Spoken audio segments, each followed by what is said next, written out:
911. This is Shannon. My wife passed out drunk in the bathtub and I think drowned. How warm or cold is she? Cold. Cold? What's the water temperature? Oh, I drained it. You drained it? The first thing I did. Okay, is she breathing? Is she breathing? No. Okay, we'll get everybody over there for you, okay? This 911 call was placed by Timothy Nathaniel Shannon, 34, a distinguished leader within the community, serving as a councilman on the Hart City Council, Michigan. Timothy was devastated to the core when he contacted the authorities on December 29, 2012, to report the tragic accidental drowning of his wife, Leanne Elizabeth Shannon, the loving mother of their 2 children. She was a fantastic mother. Her kids were her life. Like she just loved her children. Deborah Larivieri, Leanne's cousin, recounted her reaction to the heartbreaking news. I got a phone call from my aunt on Sunday evening, and she was hysterical. And she's crying, and she says, "Deb, Leanne's dead." And I said, "What do you mean Leanne's dead?" She said she drank too much and she drowned in the bathtub. Leanne's unexpected passing left a profound void in the lives of her family. But how did she drown? Was it a mere accident? Did she take her own life? Or did the cause of her demise remain a mystery forever? Leanne was born on August 16, 1978, in Jackson, Michigan. Timothy, born on March 19, 1979, hailed from a prominent family deeply rooted in the small town. His father, the town's sole doctor, instilled a sense of community service in him, who later followed a path into politics, where he earned widespread respect as a city councilman. In the small town of Hart, Michigan, not far from the lake. His father was the only doctor in town, and Tim went into politics, becoming a well-respected city councilman. Her mother was all excited because she felt that her daughter was marrying into a very affluential family that was going to take good care of her. Lee Shannon lived happily in the idyllic town of Hart, Michigan, where she and her husband, Timothy Shannon, shared 6 blissful years of marriage. Along with their 2 children, Kelly and Christiana, the couple's love story began in college, and shortly after graduating, they exchanged vows. Leanne balanced her part-time real estate agent responsibilities with dedicated care for their 2 children, but the good times would not last forever. On December 29, 2012, detectives were confronted with a grim scene in the bathroom at the Shannon residence. Leanne's lifeless body lay in the drained bathtub, her lips tinged with a haunting pale blue, leaving the investigators with troubling questions. We have reason to believe that Leanne got intoxicated that night. We found the empty bottles in the home, and her blood alcohol content when they did the autopsy was a 0.23. So that would be consistent with her being intoxicated. Was it the influence of alcohol that caused the accidental drowning, or was Leanne suffering from a deeper depression, which led her to take her own life? The presence of Jamie Hathaway at the Shannon residence would change the tale's narrative. The minister of the church that they all went to had made a plea to the families that this girl needed a place to stay, and spoke specifically to Leanne and Tim about the possibility of them opening their home to this person, which they did. But a revelation was yet to strike. Was there something that sparked between you and he?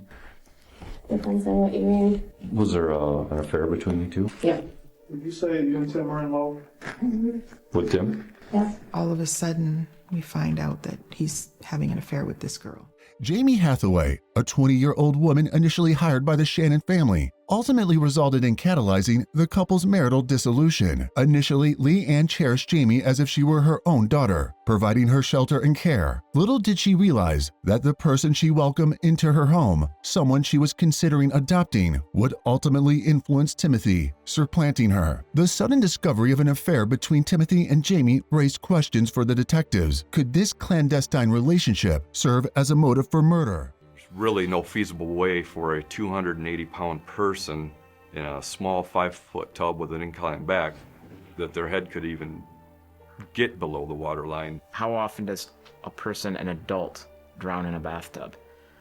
It sounded funny. Detectives swiftly discovered that the nanny, Jamie, was not in the house with the children the morning Leanne was found in the tub. Investigators brought Jamie to the station for questioning to gather information from her. Upon questioning by the detectives, Jamie disclosed that she had already relocated her belongings to the Shannon residence, packing them into bins and later placing them in Leanne's storage shed. Upon raiding the shed, law enforcement discovered a trove of potentially incriminating evidence. Among the findings was a piece of notebook paper bearing an ominous list in Jamie's handwriting referencing death surrounding Leanne. Additionally, detectives came across a box labeled "Go Through Last After Leanne Leaves." The investigators recovered jewelry belonging to Leanne's mother, which had been reported missing from the house. Notably, a family photo was also found, but upon closer inspection, Leanne had been conspicuously folded out of the picture. Despite these suggestive clues, law enforcement lacked physical evidence to detain Jamie on murder charges. This story of Leanne Shannon's demise took a petrifying turn when the identity of the perpetrator was revealed, plunging the tragedy into further, deeper darkness. Once the police concluded their interview with the nanny, they redirected their focus toward Timothy. Jamie Hathaway left the building. We had a